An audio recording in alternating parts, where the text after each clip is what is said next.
मगरूर आणि शिव्या देणारा संजय पाटलांना उपमुख्यमंत्री एकनाथ शिंदेंची भेट घेतली आहे। एकनाथ शिंदेंकडून संजय दिना पाटीलला समज देण्यात आल्याची माहिती आता सूत्रांकडून कळतेय।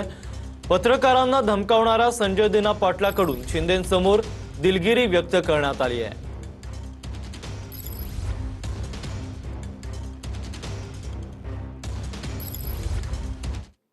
मुख्यमंत्री फडणवीस आणि उपमुख्यमंत्री शिंदेंमध्ये बैठक झाली आहे। संजय पाटलांना पत्रकारांना दिलेल्या धमकीवर फडणवीसांनी तीव्र नाराजी व्यक्त केली आहे। महायुतीमध्ये असे प्रकार व्हायला नकोत असं फडणवीस म्हणाले। लोकप्रतिनिधींच्या अशा प्रकरणांमुळे बदनामी होते, संजय पाटलांना योग्य ती समज द्या असंही फडणवीसांनी म्हटलंय।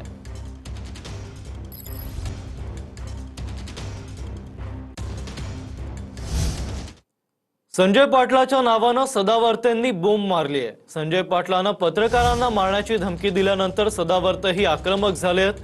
सदावर्तेंकडून संजय पाटलावर गुन्हा दाखल करण्याची मागणीही करण्यात आली आहे।